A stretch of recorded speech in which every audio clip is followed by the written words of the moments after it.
Sir Vizag drugs వెనుక ఎవరున్నారు sir? ఏమండి, వైజాగ్ డ్రగ్స్ వెనకాల ఎవరున్నారు, ఎవరు లేరు అనేటువంటి దానికి సర్కమ్స్టెన్షియల్ గా ఆలోచించాలి. ఎందుకంటే ఇప్పటి వరకు ఎవరు ఉన్నారని బయట ఒక కంపెనీ సంధ్య ఆక్వాటెక్, సంధ్య ఆక్వా అని ఒక పేరు వచ్చింది. వాళ్ళ పేరు మీద బుక్ చేసుకున్నారు, వాళ్ళకి వచ్చింది. ఇక్కడ ఆ, ఏదో ఒక కంపెనీకి వచ్చినప్పుడు ఆ కంపెనీకి సిబిఐ వాళ్ళకి సమాచారం వచ్చింది ఇంటర్పోల్ నుంచి. వాళ్ళు దాని మీద రైడ్ చేసి పట్టుకున్నారు. మన మన అధికారులకు సంబంధం ఏంటండి? అసలు లోపలికి ఎంటర్ అవడానికి వీళ్ళకి హక్కులేదు. అవును. ఎయిర్‌పోర్ట్ లో గాని, పోర్ట్‌లో గాని మన పోలీసులు, మన లా అండ్ ఆర్డర్ అక్కడ పనిచేయదు. అది ఒక్కటి చాలు ప్రూఫ్. అన్‌లెస్ అంటిల్ వాళ్ళు పిలిచి మీరు దీన్ని దర్యాప్తు చేయమని కంప్లెయింట్ ఇస్తే తప్ప. అవును. మరి అటువంటిప్పుడు వీళ్ళు ఎందుకు అత్యుత్సాహం చూపించారు? వీళ్ళకి ఏంటి సంబంధం? అంటే రాష్ట్రంలో ఎవరికో దీనికి సంబంధం ఉందని చెప్పి అర్థం అవ్వట్లేదా? అవును, స్పష్టంగా అర్థమవుతుంది. ఈ రాష్ట్రంలో చిన్న కేబుల్ వ్యాపారం చేసుకోవాలన్నా, మీరు సోడా వ్యాపారం చేసుకోవాలన్నా, మీకు ఆళ్ళు కప్పం కట్టాలి. ఆళ్ళకి తెలియకుండా ఏం జరగట్లేదు.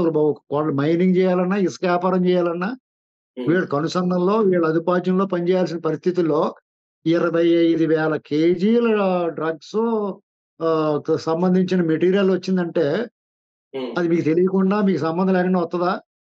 అది కూడా బ్రెజిల్ నుంచి వచ్చింది.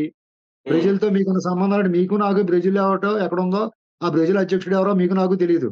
విజయసాయి రెడ్డి ఆళ్ళకి ఆ బ్రెజిల్ అధ్యక్షుడికి శుభాకాంక్షలు చెప్తూ ట్వీట్ పెడతాడు. నీకేంటి సంబంధం? మీరు ఆ మధ్యన కంటైనర్‌లో పట్టుకున్నారు. ఆ డబ్బు అందులో డబ్బుందో ఏముందో ఎవరికి తెలుసు? గప్‌చుప్ చేసేసారు. అవును. అలాగే ఇక సంవత్సరం క్రితం, సంవత్సరాల క్రితం ఒకసారి టాల్కమ్ పౌడర్ పేరుతో డ్రగ్స్ వచ్చేసినాయి. దాని గురించి ఊసలేదు. అవును. అలాగే అది కూడా ఆరుషి కంపెనీ. అది ఎవరిది? ఇలాంటియన్నీ లింకులు చూస్తుంటే ఈళ్ళే ఉంటారు దొంగోళ్ళు. ఇంతకన్నా ఎవరు ఉండరండి. ఈ దొండిపాళెం బ్యాచ్ అండి. ఈ ఏ ఈళ్ళు అవ్వటానికి చాలా అవకాశాలు ఎక్కువున్నాయి. ఈళ్ళే చేస్తారు అలాంటియి. ప్రతిపక్షాల ఆళ్ళు కనీసం నిరసన చెప్పుకోలేరు, ధర్నా చేయలేరు. వాళ్ళు ఇంత పెద్ద డీల్ చేయగలరా? అవును, అసాధ్యం అది. పైగా కేర్ ఆఫ్ కోటయ్య చౌదరి అంట. ఆ కోటయ్య చౌదరి మీ మనిషే కదా! మీ పార్టీ వాడే. ఆ ప్రకాశం జిల్లాలో జనవరి నెలలో వాళ్ళకి ఫ్లెక్సీల్లో ఎవడి ఫోటోలేసారో, ఎవరున్నారో చూసుకోండి. ఆ మాట్లాడే ముందు. పురంధరేశ్వరి గారు ఈయంకుడికి సంబంధం ఉంది. ఒకప్పుడు ఎప్పుడో 25, 30 ఏళ్ల క్రితం వాళ్ళు పార్ట్నర్స్. ఇప్పుడు ఎవరి కంపెనీ వాళ్ళు చేసుకుంటున్నారు.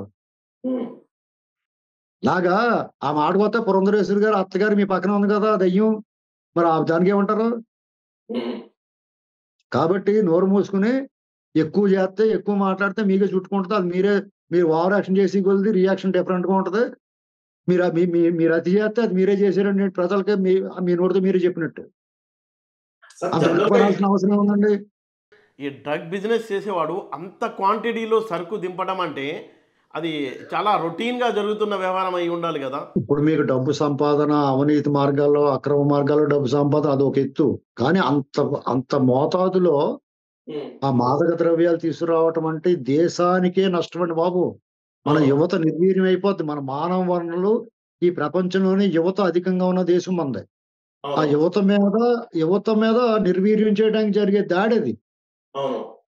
ఆ దాడి దే కేంద్రం కూడా కేంద్ర హోంశాఖ ఆలోచించాల.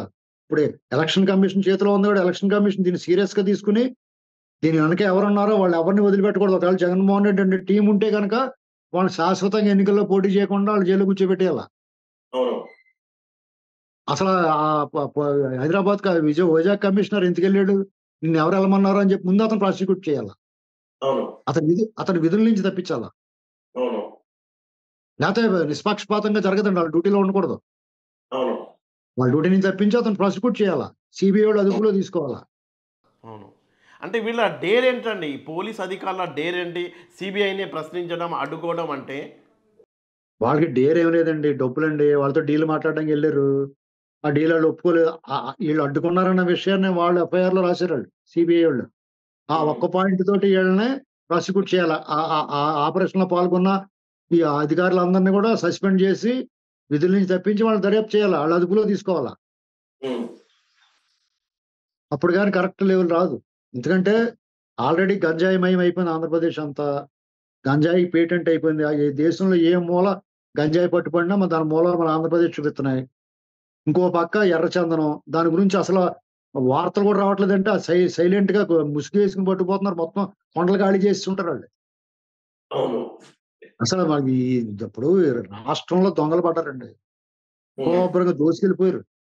ఇది ఓకే. వరకు స్టోర్పురం దొంగలు ఉండేవారు. దొండిపాళెం బ్యాచ్ వాళ్ళు దొబ్బేసి కొట్టి చంపేస్తారు. ఇది అదే పని చేస్తున్నారు వీళ్ళు. వీళ్ళంతా దొండిపాళెం బ్యాచ్ వీళ్ళు. అచ్చా. సరే ఈ దండుపాలెం బ్యాచ్ ఈ డ్రగ్స్ని మన ఏపీలో ఇండియాలో అమ్మాలని తీసుకొచ్చారా, లేకపోతే అక్కడ ఆపి వేరే దేశాలకు మళ్ళించాలనుకున్నారా? కొంత టైం అక్కడ ఆగింది ఒక 5-6 రోజులు. వేరే దేశానికి ఏం అమ్ముతారండి? ఇండియానే పెద్ద మార్కెట్ కదా! ఓకే. ఎక్కడో చోట అమ్ముకుంటారు. ముందు మెటీరియల్ తయారు చేసి లేదండి లిక్కర్‌లో కూడా వాడతారు. ఓకే.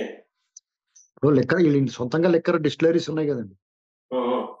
దాంట్లో వాడడానికి కూడా తెచ్చుకొని ఉంటారు. అచ్చా, దాదాపుగా 4,00,00,000 రూపాయల విలువ ఉన్న సరుకు అంటారు అది కోకైన్. దానికి అంతేముంటదండి ఈళ్ళది. ఇప్పుడు 11,00,000,00,000 అప్పులున్నాయి. అందులో ఉమ్, ఈళ్ళ ప్రభుత్వం వచ్చినప్పుడు 2,00,000,00,000 అప్పుంది. అంటే 9,00,000,00,000 అప్పు చేశారు. 2,00,000 చిల్లర ఎంతో సంక్షేమం చేశానని చెప్తున్నాడు. బటన్ నొక్కానంటున్నాడు. ఉమ్, మిగతా డబ్బు ఏమైంది? ఒక కిటికీ పెట్టలేదు. ఒక రోడ్డేయలేదు. అలాగే రాష్ట్ర ఆదాయం పెరిగింది. ఇసుక మీద, మద్యం మీద పెరిగింది. జీఎస్టీ ద్వారా మన వాటా పెరిగింది. పెట్రోల్ ధరలు పెరిగాయి. అన్ని ధరలు పెరిగాయి. కరెంట్ బిల్లులు పెరిగినియి. చెత్త మీద కూడా పన్నేత్తన్నాడు. ఈ డబ్బంతా ఏమైంది? ఒకటో తారీఖు జీతాలు ఇవ్వలేకపోతున్నావు. ఉమ్, ప్రతి నెలా కూడా పెట్టను కొట్ట పొయ్యిలో పెట్ట. ముట్టోళ్ళలాగా ఎళ్లి ఆడుకో ఆర్‌బీఐ ముందు చెప్పట్టుకు నిలబడుతున్నారు. ఉమ్. మరి ఈ డబ్బంతా ఏమైపోయింది? ఇదంతా దొబ్బేత్తన్నారు ఈళ్ళు. అచ్చా. ఈళ్ళు దొంగోళ్ళండి ఈళ్ళు. ఓకే.